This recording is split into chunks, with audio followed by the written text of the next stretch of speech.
My wife stood still, a statue of disbelief, as she caught sight of her lover's watch adorning my wrist at our daughter's wedding. Greetings and welcome.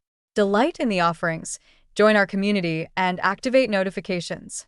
With Sarah gone to college, John sensed an emptiness in the house that was unlike anything he had ever felt before. The stillness enveloped the surroundings, as though the very walls had ceased to draw breath. The once vibrant routine, brimming with dialogue shared with his daughter, concerns over her academic pursuits, and even the occasional trivial disputes, had now coalesced into a singular essence, a profound emptiness. Karen carried on with her routine, yet John sensed a faint detachment, nearly undetectable to those who weren't observant, but strikingly evident to someone who had spent a lifetime by her side. As John sifted through the clutter of papers strewn across the table, his eyes landed on a crumpled envelope, one of those nondescript ones that typically accompany warranties or receipts. With no particular motive, he unlatched it. A receipt from a jewelry store nestled in the heart of downtown lay before me. Up to this point, all appears to be quite ordinary. The description that twisted his stomach was that of a men's watch, engraved with the words, "Forever with love." Elle read it once, twice, 3 times, and with each reading, it felt as though something was plummeting deep within him. The unmistakable signature bearing Karen's initial caught his eye, yet he had never before encountered a gift adorned with such a personal dedication. For a fleeting moment, he pondered the notion that it might be a blunder, an unforeseen miscalculation. Yet, a wave of clarity struck him with the force of a sudden revelation. Karen had never been so reckless. Each gift she presented was imbued with thoughtfulness, meticulously planned, and rich in significance. In all the 23 years of their marriage, she had never gifted him a watch bearing a message quite like that. What pained him most was not the gift itself, but the intimate tone of the engraving, the forever that resonated like a promise made to another, not to him. He tucked the receipt away in his wallet, a silence enveloping the moment. He refrained from asking questions, avoiding any confrontation with Karen. He began to scrutinize her actions with greater attention. He started to observe peculiar excursions, obligations that seemed out of place in her usual schedule, and phone calls that were suddenly cut short upon his arrival. Karen, once so candid with him, now appeared to drift within an unseen sphere, as if concealing a secret while striving to uphold an air of normalcy. For weeks, John existed in a perpetual state of vigilance, teetering between the urge to dismiss the implications of the receipt and the necessity of confronting the reality before him. The nights stretched on, his slumber fleeting and troubled. As he lay beside her in bed, an unsettling sense of distance began to unfurl between them, despite their bodies still occupying the same space. On a Saturday evening, Karen casually rejoined that she would be dining with a few colleagues from work. He observed in silence, captivated by her preparations, the fresh scent of her perfume, the meticulous attention she gave to every detail. Once she departed, John found himself on the couch, gazing at the shut door, as though her absence enveloped the space more profoundly than her presence ever could. On that very night, he faced the most challenging choice of his life. He resolved not to pursue Karen, engage a detective, or create a spectacle. He made the choice to withdraw. He came to understand that should a betrayal exist, facing it head-on would serve no purpose. The connection, gradually, was succumbing to the relentless erosion of time, deceit, and neglect. In the days that followed, he sought out job opportunities in various cities. Seattle emerged as a quiet beckoning for a new beginning. It was distant enough to allow him the space to reconstruct his existence, yet near enough that, should Sarah require his presence, he would be merely a few hours away.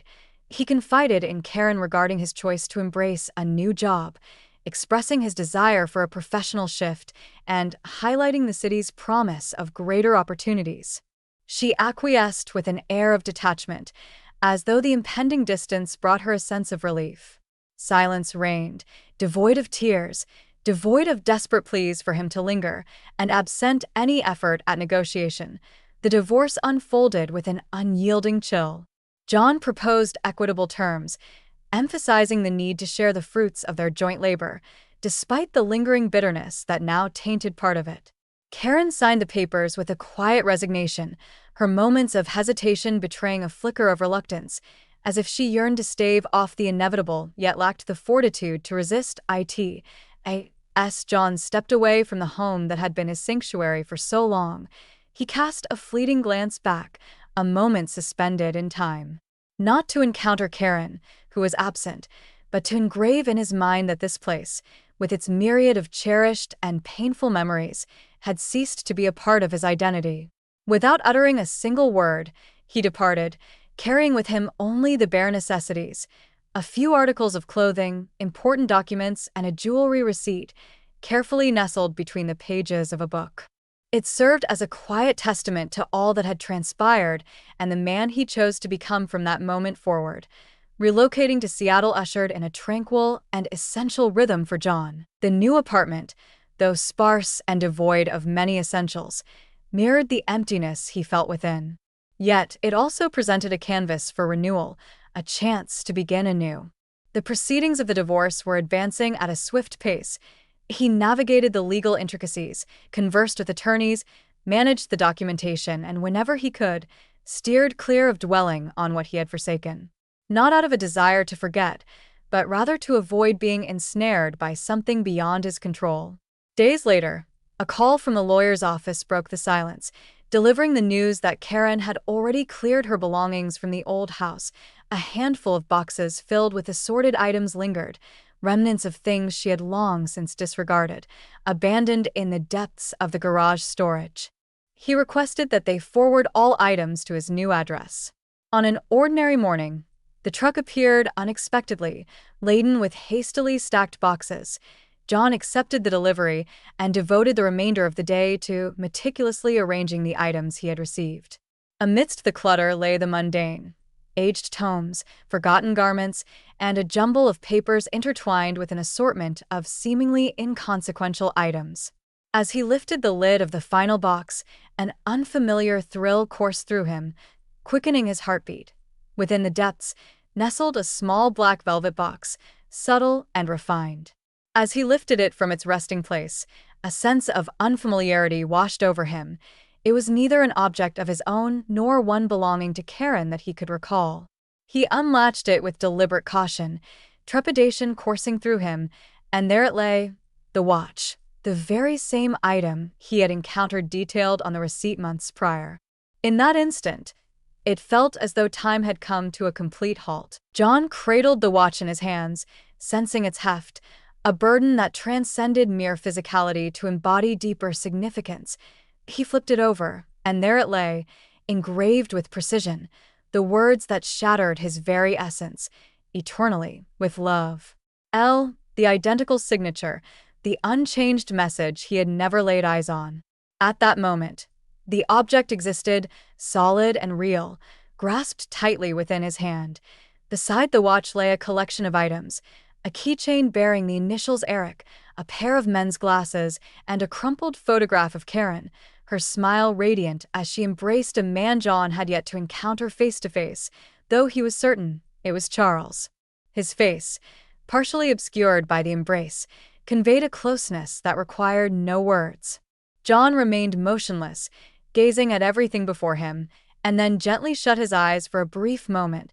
He felt neither anger nor the impulse to shatter the watch or rip the photo to shreds. A profound fatigue enveloped him, a weariness that felt rooted not just in the present moment but in the countless months spent in silence, bearing the burden of a suspicion that had now been fully validated. He acted swiftly, slipping the watch into his pocket, discarding the velvet box into the trash, and gathering the photo along with Charles's other possessions into a bag, which he left tucked away in the corner of the apartment. He neither discarded them nor wished to hold them near.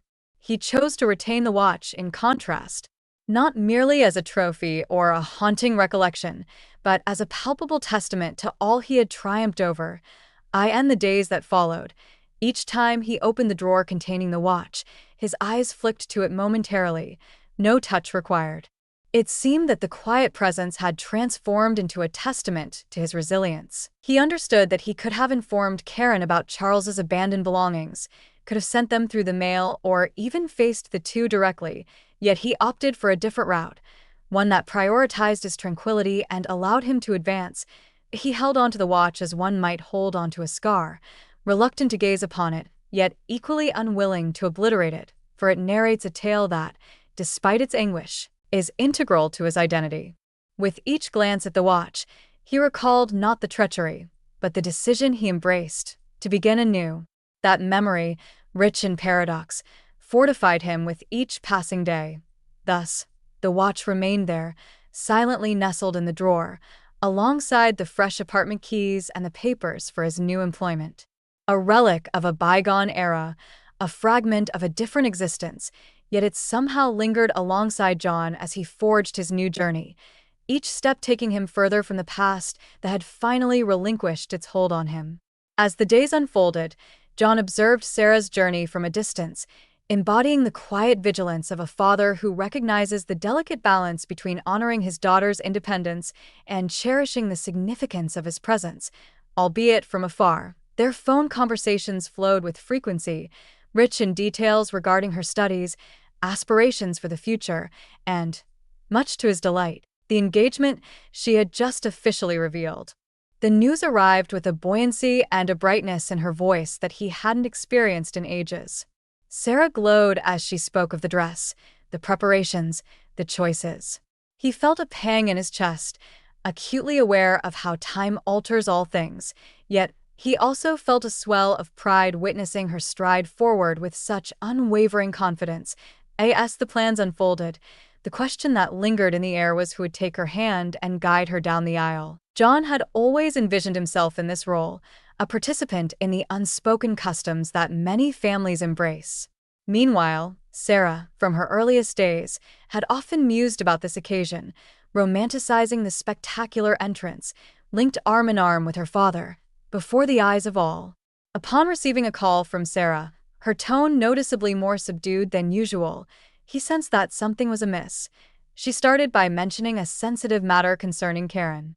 John absorbed every word, inhaling slowly, as Sarah shared that her mother had proposed the idea of her being escorted down the aisle by Charles. It seemed so ludicrous that, for a fleeting moment, John questioned his understanding, yet Sarah reiterated, elaborating that Karen was convinced Charles would be the most suitable choice for the event. John held his tongue, giving his daughter the space to express her feelings, fully aware of the deep impact that absurd suggestion had on her.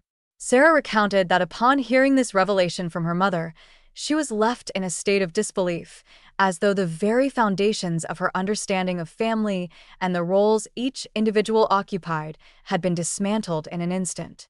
She narrated that Karen attempted to explain, asserting that Charles held significance and that it would serve as a demonstration of how families might reunite once more.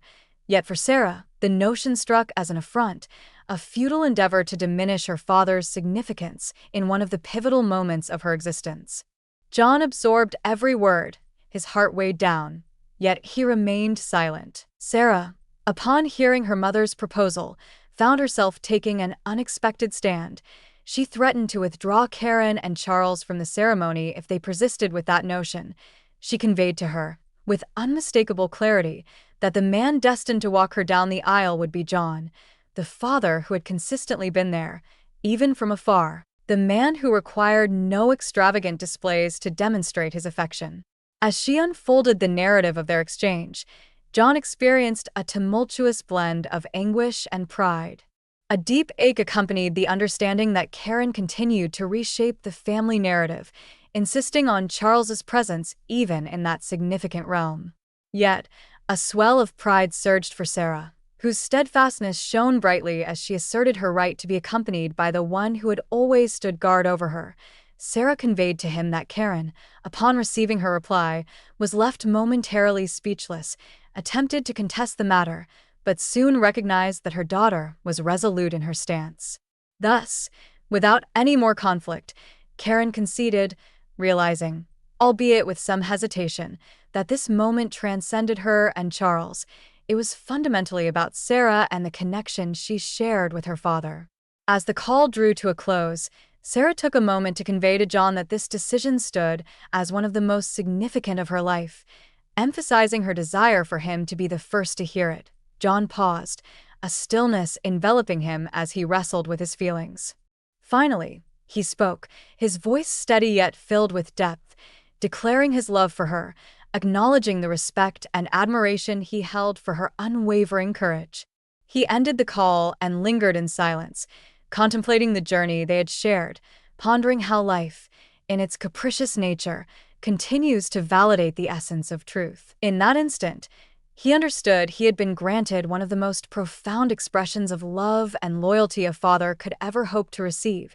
He grasped that, beyond the ceremony itself, what truly held significance was Sarah's gesture, her deliberate decision to have her father by her side, just as it had always been, just as it ought to be.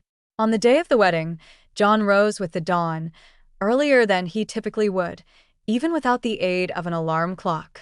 It felt as though his body understood that this day held significance too great to be left to fate. He stepped into the shower, the water cascading over him, before meticulously donning the suit he had selected weeks prior. Once he had perfected the alignment of his tie, he opened the dresser drawer with a decisive motion. He retrieved the watch he had held onto since his arrival in Seattle. The very watch that had lingered for months, lost amidst a sea of papers and neglected items, now found its purpose, beckoning to be taken along. He secured it around his wrist, embodying the serenity of one who has come to realize that certain wounds do not fade with time. Instead, they evolve into scars that narrate a tale. Gazing into the mirror, he beheld a stranger, a man transformed from the one who, months prior, had abandoned all he knew. It was not merely his appearance that captivated, but the manner in which he now embraced the past, not as a weight to bear, but as a vital part of his odyssey. With a deep breath, he seized his keys and stepped out into the world. As I journeyed toward the ceremony venue, each thought fell into place with an unexpected lucidity. He remembered the instant Sarah reached out to inform him of Karen's attempt, the resoluteness with which she held her position, the decision she embraced without a moment's doubt. This reflection, more than any other, brought a gentle smile to John's face, a subtle yet heartfelt expression from one who understands the importance of nurturing a daughter with integrity, who is aware of her identity and aspirations. Upon his arrival at the hall, he spotted Sarah in the distance, surrounded by floral arrangements, photographers, and the gradual influx of guests. She drew near, radiant in her white attire, her gaze holding the power to stir emotions within him, a feeling that had lingered since her childhood. In silence, they came together, and within that embrace lay the entirety of their shared journey, every scar, every triumph woven into the fabric of their connection. From a distance, Karen watched the unfolding scene, choosing to remain at her post rather than draw near. John was aware of her presence, yet chose to avert his gaze. He understood that Karen would make an effort to maintain a facade, to smile for the guests and greet anyone who came near. Yet, he was acutely aware that beneath that exterior, she bore the weight of frustration for having lost grip on the story, for not succeeding in her endeavor to take his place in Sarah's life. As the moment arrived to step into the ceremony, John extended his arm to his daughter, a gesture filled with warmth and pride. With a heartwarming smile, she accepted, and side by side, they commenced their journey down the central aisle. He maintained his focus straight ahead, yet subtly lifted his wrist to adjust the watch, a quiet movement, nearly unnoticed by the guests but rich with significance for him alone. That very object, once a silent witness to the betrayal Karen sought to conceal, now stood revealed, a testament to triumph, not over her, but over the scars of a past that had once inflicted pain, a past that today held no sway over him. With every step taken beside Sarah, it felt as though the knots that time had woven in his throat began to unravel, one by one. The burden he had borne for months transformed into an indescribable lightness, as if, in that moment of walking, he reaffirmed the decision he had taken to depart, a choice for tranquility, honor, and renewal. As they approached the altar, Sarah gently let go of his arm and faced her groom. John retreated, finding his place among the guests, Exhaling with a sense of relief intertwined with profound pride, he never cast a glance in Karen's direction, not out of a desire to disregard her, but rather because he had transcended the urge to seek validation from her words or presence. Following the ceremony, as the crowd mingled for photos, exchanged greetings, and prepared for the festivities, John stood apart, observing Sarah and her husband as they engaged with relatives and friends, graciously accepting quiet praises for the lovely ceremony and the regenerable daughter he had nurtured. As he strolled toward the garden, he caught sight of Karen making her way toward him. She paused, lingering a few meters back, as though words were poised on her lips. Yet, upon realizing that John continued on his path, she pivoted and melted into the throng of guests. John pressed on, his gaze fixed ahead, indifferent to the echoes of explanations or justifications that had long since faded into insignificance. As John engaged in conversation with a few guests by the dessert table, he subtly shifted the sleeve of his jacket, inadvertently allowing his watch to catch the light. From a modest distance, Karen's eyes lingered on the object, her focus unwavering for several moments. She instantly discerned the gleam of the metal, the distinctive design, and, most importantly, she was acutely aware of the engraving, despite the fact that the inscription was out of her sight. Her chest tightened with a blend of surprise and unease, yet rather than confronting the moment or uttering a word, she averted her gaze, inhaled deeply, and opted to blend into the crowd of guests, feigning ignorance of what had transpired. Much like an individual striving to conceal, yet again, the regrettable decisions that now quietly emerged before her. As the melodies swirled and the revelers twirled, John found a moment of solitude, retreating to a bench where he gazed contemplatively at his watch. His fingers glided over the surface, the chill of the metal brushing against his skin, and a faint smile crept onto his lips. He reflected on how that object, once a harbinger of suffering, had transformed into a quiet testament to resilience, to fortitude, and to the truth that, ultimately, those who uphold their dignity emerge victorious, even in silence, even without the sound of applause. The wedding unfolded with vibrant energy, filled with laughter, heartfelt toasts, and joyous celebrations. John engaged fully in the festivities, capturing moments with his camera, sharing joyful dances with Sarah, and bidding farewell at just the right moment. He embraced her warmly, genuinely wishing happiness for the couple as they embarked on their new journey. As he stepped out of the hall, the cool night air enveloped him, and for the first time in ages, he inhaled deeply, a sense of certainty washing over him. This tale, rich with unforeseen turns, had culminated in the most satisfying conclusion, with him intact, Sarah beside him, and life unfurling ahead, unburdened by any constraints that might hinder his happiness. Are you feeling uncertain about your wife or daughter-in-law? Steer clear of the challenges depicted in the video. Instead, explore the link in the comments to obtain the ebook filled with invaluable insights and investigator-approved resources to address your uncertainties. I appreciate your time spent watching the video. If you found it enjoyable, be sure to subscribe to the channel and activate notifications to stay updated on all the latest content. Until we meet again.